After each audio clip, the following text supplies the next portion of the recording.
Êxodo, capítulo 18. Jetro, sacerdote de Midian, sogro de Moisés, ficou sabendo tudo que Deus tinha feito a Moisés e ao povo de Israel. Ficou sabendo como o Senhor tinha tirado Israel do Egito e como o estava guiando. Moisés tinha mandado a mulher e os filhos dele para a casa do sogro. Eram 2 os filhos de Moisés. Um se chamava Gerson, que quer dizer estrangeiro. Quando ele nasceu, Moisés disse: "Sou forasteiro em terra estranha." O outro se chamava Eliezer, que quer dizer Deus é auxílio.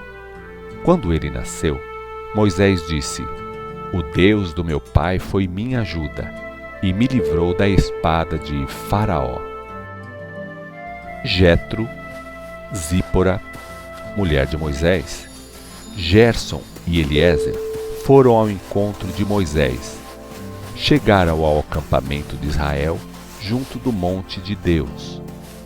Quando iam chegando, Jetro mandou este recado a Moisés: "Eu, o seu sogro, estou vindo a você, junto com a sua mulher e seus filhos." Moisés saiu logo ao encontro do sogro. Eles se cumprimentaram, se abraçaram e perguntaram um ao outro como estavam, e entraram na tenda de Moisés. Moisés contou ao sogro tudo que o Senhor tinha feito a Faraó e aos egípcios, por amor do povo de Israel. Contou também como os israelitas tinham sofrido no Egito e como o Senhor os tinha libertado.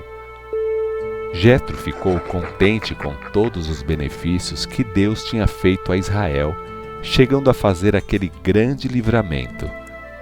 Disse ele: "Bendito seja o Senhor que libertou vocês das mãos dos egípcios e de Faraó. Agora sei que o Senhor é maior do que todos os deuses. Sim, pois libertou este povo da mão dos orgulhosos e cruéis egípcios." Jetro ofereceu a Deus ofertas queimadas e outros sacrifícios. Então vieram os líderes de Israel e participaram a refeição sacrificial juntamente com Jetro diante do Senhor. No dia seguinte, Moisés tomou o assento de juiz. Ficou ali ouvindo e resolvendo os problemas e queixas do povo, desde cedo até o pôr do sol. Era assim que fazia sempre. Quando Jetro viu aquilo, ficou espantado. "Por que você faz tudo isso sozinho? E fica todo mundo de pé o dia inteiro na fila, esperando você resolver os problemas deles?" "É o povo que me procura", disse Moisés. "Cada vez que uma pessoa tem queixa contra outra, elas me procuram para que eu decida quem tem razão, e vou aplicando a todos os casos as leis e mandamentos de Deus." Mas não é bom assim", disse Jetro. "Desse jeito, você e o povo vão acabar tendo esgotamento. Esse trabalho é pesado demais. Sozinho você não vai aguentar muito tempo. Escute o meu conselho e que Deus o abençoe. Você deve trabalhar como representante do povo de Deus. Assim você levará a Deus as causas do povo. Além disso, você deve governar o povo. Deve ensinar a todos as leis de Deus e mostrar como deve ser a conduta e quais são os deveres deles. Mas deve escolher homens que ajudem como juízes e advogados de causas menores. Devem ser homens competentes, tementes a Deus, amantes da verdade e inimigos da avareza. Uns serão responsáveis por grupos de 1000 pessoas. Outros cuidarão de grupos de 100. Outros de grupos de 50. E outros de grupos de 10. Eles deverão dar tempo integral a esse trabalho E quando aparecer algum caso grave, eles o trarão a você. Mas todos os casos simples, eles mesmos resolverão. Com isso, a sua carga ficará mais leve. Na verdade, eles estarão ajudando você a levar a carga. Se você aceitar a minha ideia e Deus a aprovar, você poderá suportar o peso do trabalho e haverá mais paz e harmonia no acampamento. Moisés aceitou a opinião do sogro e seguiu as sugestões que ele deu. Moisés escolheu homens capazes para chefiarem grupos de 1.000, de 100, de 50 e de 10 pessoas. Davam todo o tempo a este serviço, resolviam os casos simples e os casos mais graves levavam a Moisés para ele decidir. Então Jetro se despediu de Moisés e foi para casa. Êxodo, capítulo 19. Os israelitas chegaram ao deserto do Sinai exatamente 3 meses depois da noite em que saíram do Egito. Levantaram o acampamento de Refidim, foram para o Sinai e acamparam em frente do monte. Moisés subiu ao monte para falar com Deus.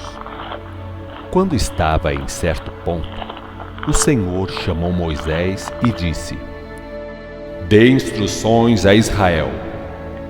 Diga ao povo: vocês viram o que fiz aos egípcios e como trouxe vocês a mim, como que sobre asas de águia.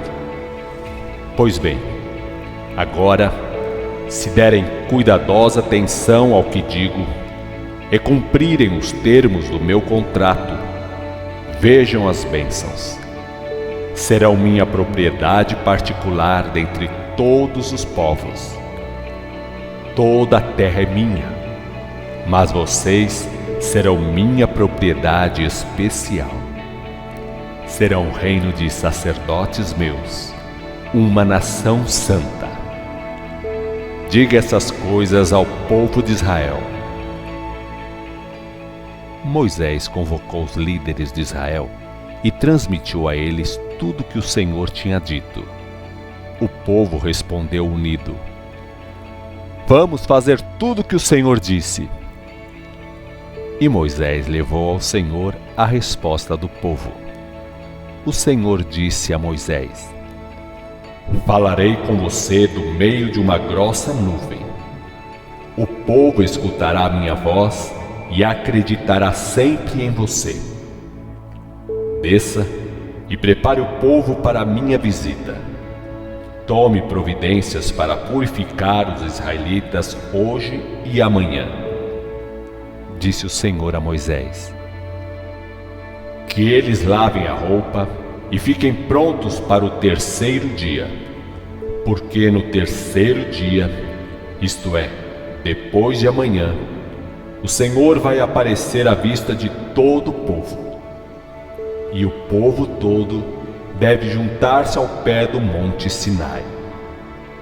Marque com cuidado limites em volta do monte e avise ao povo. Diga a todos: cuidado para não subirem no monte, nem pisem na linha dos limites que marquei. Quem fizer isso terá de morrer. Enquanto não tocar a buzina, ninguém poderá encostar no monte. A pessoa ou animal que fizer isso terá de ser morto a pedradas ou a flechadas. Quando a corneta soar um toque comprido, então o povo poderá subir no monte. Moisés desceu do monte e fez a dedicação do povo. Todos puseram roupa limpa, e disse Moisés ao povo: Fiquem prontos para o 3º dia. Não tenham relação sexual com suas esposas. Quando amanheceu o 3º dia, o povo estremeceu com o que viu e ouviu. Estouraram trovões e relâmpagos, e uma grossa nuvem cobriu o monte, E no meio disso tudo, o povo escutou um forte toque de corneta. Moisés levou o povo para fora do acampamento, ao pé do monte. Saía fumaça do monte Sinai, porque o Senhor tinha descido lá, no meio de labaredas de fogo. Subia fumaça como se tivessem feito uma tremenda fornalha. E um terremoto sacudia violentamente o monte. O som da corneta foi aumentando cada vez mais. Moisés falava e Deus respondia por meio de trovões.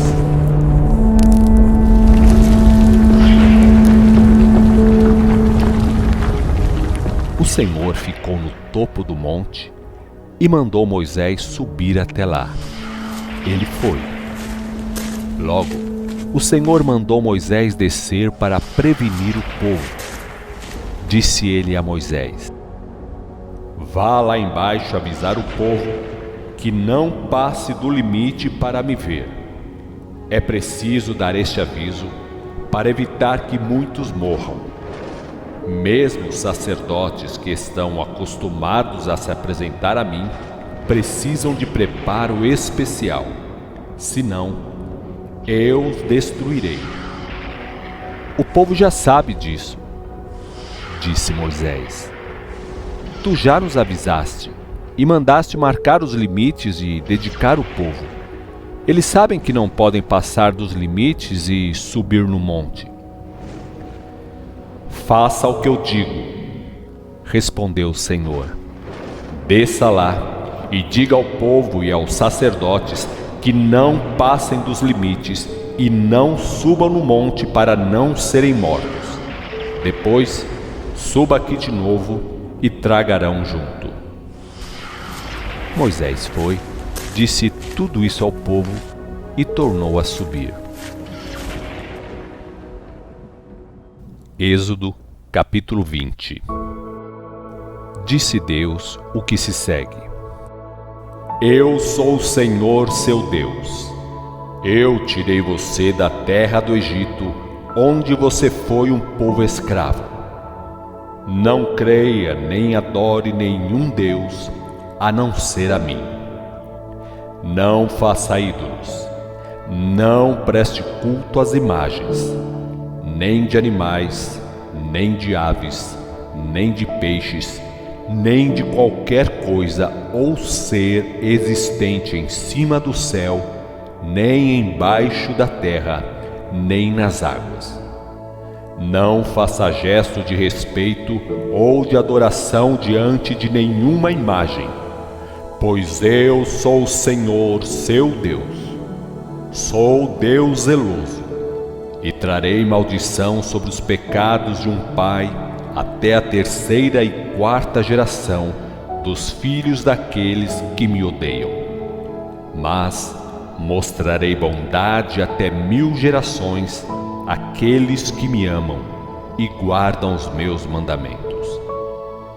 Nunca usem mal o meu nome. Não tolerarei qualquer abuso nesse sentido. Guarde o 7º dia como dia de santo descanso. É ordem minha.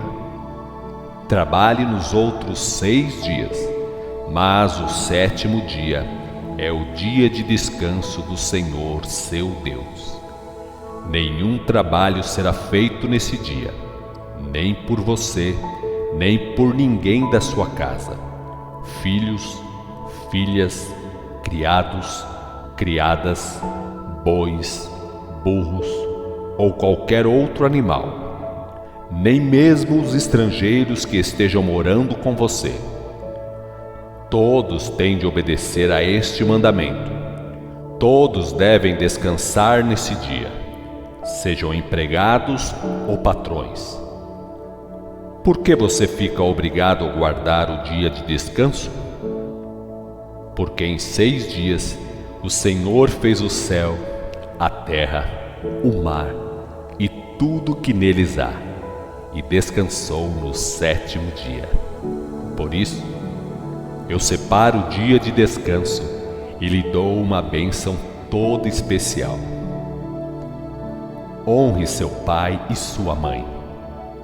Se obedecer, terá vida longa e próspera na terra que o Senhor dá a você. Não mate, não pratique adultério, não roube, não diga mentiras contra o seu próximo, não cobice a mulher do próximo, nem fique com inveja do próximo, querendo a casa, as terras, os criados, os animais ou qualquer coisa que ele possua. O povo viu trovões, os relâmpagos, o monte lançando fumaça e ouviu o toque de corneta. O povo ficou de longe, olhando e tremendo. Os israelitas disseram a Moisés: "É melhor você falar conosco. Nós o ouviremos. É melhor Deus não falar diretamente conosco, porque, senão, morreremos." Moisés disse a todos: "Não tenham medo. O Senhor veio testar vocês. Ele está fazendo essas coisas para que vocês tenham sempre humilde respeito a Ele e não pequem." O povo ficou de pé, longe do monte, mas Moisés ficou perto da nuvem escura onde Deus estava. Então, o Senhor mandou Moisés dizer aos israelitas: "Todos viram que do céu falei com vocês. Não façam ídolos de prata ou de ouro para colocarem ao meu lado como seus deuses. Façam um altar de pedra ou de terra, e nele vocês me oferecerão sacrifícios, sacrifícios queimados, ofertas de gratidão, sacrifícios de ovelhas e bois. Seja onde for que eu mandarei vocês comemorarem a fama do meu nome, eu estarei presente e abençoarei vocês. Agora, notem bem: se o altar for de pedras, usem pedras brutas. Se usarem ferramenta nas pedras, elas não ficarão santas para mim. Outra coisa, não subam escada para chegar ao altar, para não mostrar a sua nudez, numa posição indecente." Êxodo, capítulo 21. Apresente os meus regulamentos ao povo, disse o Senhor a Moisés. São estes: se alguém comprar um escravo hebreu, ele trabalhará como escravo durante 6 anos. No começo do 7º ano, será libertado de graça. Se o escravo era solteiro quando foi comprado, sairá livre sozinho. Se era casado, a mulher irá com ele. Se o dono der mulher a ele e tiverem filhos, ele sairá livre sozinho. A mulher e os filhos continuam sendo do mesmo dono. Pode ser que o escravo diga: "Eu gosto do meu dono. Além disso, amo a minha mulher e os meus filhos. Não quero sair livre." Neste caso, o dono levará o escravo ao tribunal para legalizar a declaração dele. Depois, na porta ou na entrada da casa, o dono furará a orelha do escravo com um furador de sapateiro. Então, o homem ficará sendo escravo dele para sempre. Se alguém vender a filha como escrava, ela não sairá livre como os escravos do sexo masculino. Se ela foi comprada para casar com o dono, e o dono achar que ela não serve para esposa, terá de permitir que seja resgatada. Isto é, terá de permitir que paguem pela libertação dela. Mas não poderá vender a escrava a estrangeiros. Se fizesse isso, estaria sendo desleal para com ela. Agora, se o homem comprou a moça para dar em casamento a um filho dele, ela terá de ser tratada como se fosse filha. Caso o dono dê ao filho outra mulher, a primeira continuará com seus mesmos direitos que tinha antes. Os mesmos direitos conjugais, a mesma alimentação e roupas na mesma quantidade e da mesma qualidade. Se não forem atendidas essas 3 condições, ela sairá livre sem devolver nem pagar nada. Quanto às brigas e violências, as regras são estas: quem ferir mortalmente outro terá de morrer também. Mas se não planejou isso, e Deus permitiu que o outro caísse nas mãos dele e morresse, o caso é diferente. Para casos assim, vou determinar lugares para onde o assassino involuntário poderá fugir. Agora, aquele que tiver má intenção e matar alguém à traição será morto, mesmo que tenha procurado refúgio no meu altar. Quem ferir o pai ou a mãe, seja como for, será morto. Aquele que raptar uma pessoa e a vender, ou se a pessoa for achada em poder dele, será morto. Quem amaldiçoar o pai ou a mãe, será morto. Se 2 homens brigarem, e um deles ferir o outro com uma pedra ou com um punho, e este cair de cama, não morrer, se o ferido mais tarde puder levantar-se e andar apoiado em sua bengala, o outro estará livre de castigo. Se alguém surrar com vara um seu escravo ou a escrava, e se o ferido morrer logo, o dono será castigado por lei. Mas se o escravo ou escrava durar 1 ou 2 dias depois da surra, o dono não será condenado. Isso porque escravo é dinheiro do dono. Se durante uma briga for atingida uma mulher grávida e por isso ela abortar, depende. Se não acontecer coisa pior do que o aborto, o culpado terá de pagar a indenização que o marido dela cobrar. A forma de pagamento será determinada pelo tribunal. Mas se acontecer outra coisa grave com ela, então o culpado terá de ser condenado a um castigo correspondente ao mal que fez. A regra é: vida por vida, olho por olho, dente por dente, mão por mão, pé por pé, queimadura por queimadura, ferimento por ferimento, golpe por golpe. Se alguém machucar e inutilizar o olho do escravo ou da escrava dele, terá de dar liberdade ao escravo ou escrava. Pagará como libertação o olho que estragou. A mesma coisa se, com violência, fizer cair um dente de um escravo ou escrava. Pagará com a libertação do escravo ou escrava o dente que fez cair. Se um boi matar a chifradas um homem ou uma mulher, o boi terá de ser morto a pedradas.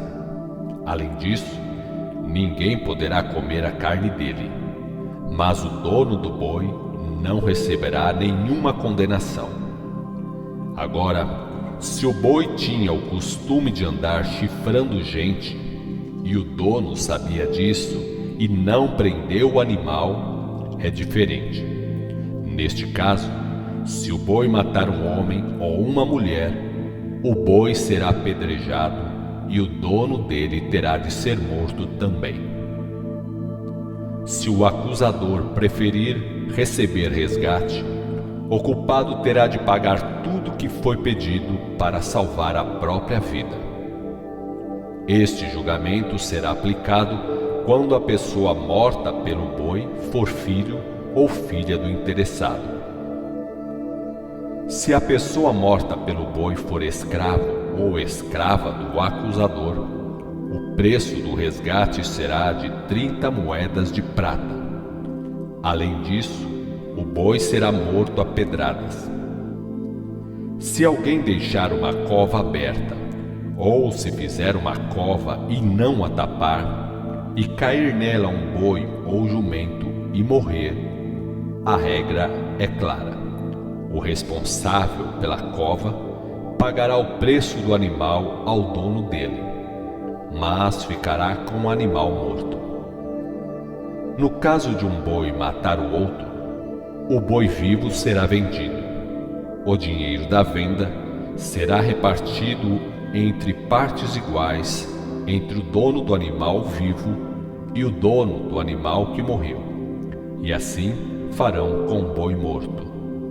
Mas, se o boi era conhecido como matador e o dono dele não o prendeu, o caso é diferente. Pagará ao dono o preço do boi que morreu e ficará com o boi morto.